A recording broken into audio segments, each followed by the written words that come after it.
গণকর্মীকে হত্যা করা হলো, তার নিরাপত্তা নাই।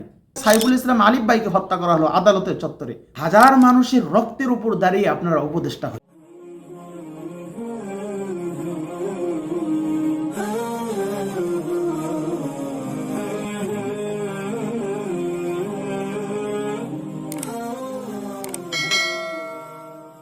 আসসালামু আলাইকুম ওয়া রাহমাতুল্লাহি ওয়া বারাকাতুহু। প্রিয় দর্শক শ্রোতা, সম্প্রতিকালে আমাদের সামনে একটি ভিডিও এসেছে যে একজন গণকর্মীকে প্রকাশ্যে ভাবে তাকে হত্যা করা হয়েছে।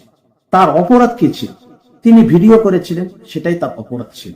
কুকর্মের বিরুদ্ধে কথা বলেছিলেন, এটাই তার অপরাধ। তো চাঁদাবাজির বিরুদ্ধে কথা বলেছিলেন, এটাই তার অপরাধ।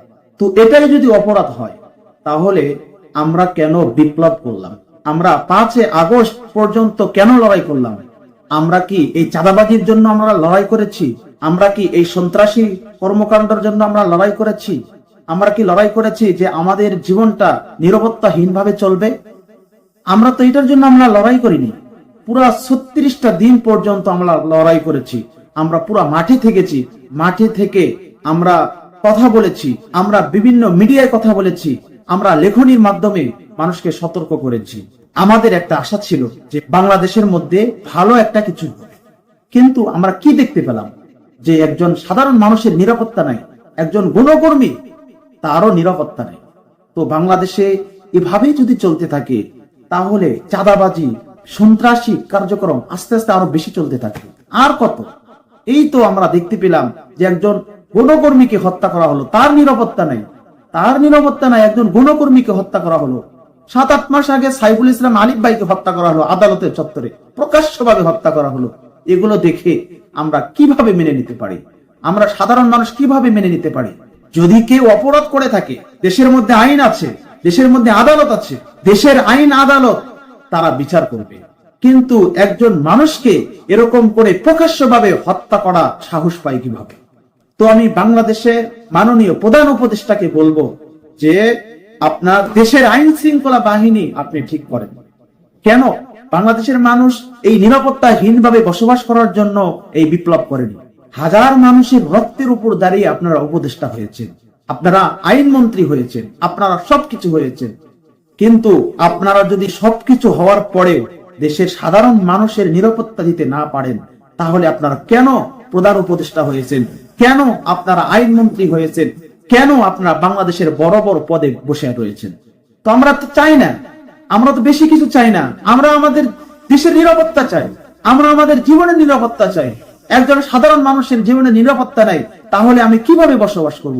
এই যে কথা বলতেছি, আমার জীবনের নিরাপত্তা কে দিবে? তো আমি বলতেছি যে বাংলাদেশে যেরকম ভাবে চাঁদাবাজি চলতেছে, বাংলাদেশে যেরকম ভাবে সন্ত্রাসী চলতেছে, মানুষ হত্যা চলতেছে, এটা অবশ্যই অবশ্যই বন্ধ করতে হবে। সবাই কথা বলেন যে বাংলাদেশের মধ্যে এরকম নিরাপত্তাহীন ভাবে আমরা আর চলতে চাই না। যদি তারা আমাদের নিরাপত্তা দিতে না পারে, তাহলে তারা গদি ছেড়ে চলে যান। আজকে বাংলাদেশে গণতন্ত্র ব্যর্থ হয়েছে। আমরা আগে থেকেই বলেছি যে দেশের মধ্যে গণতন্ত্র নামক কুফরি আকীদা রয়েছে, সে দেশের মানুষ নিরাপত্তাহীন ভাবে তারা চলাফেরা করতেছে।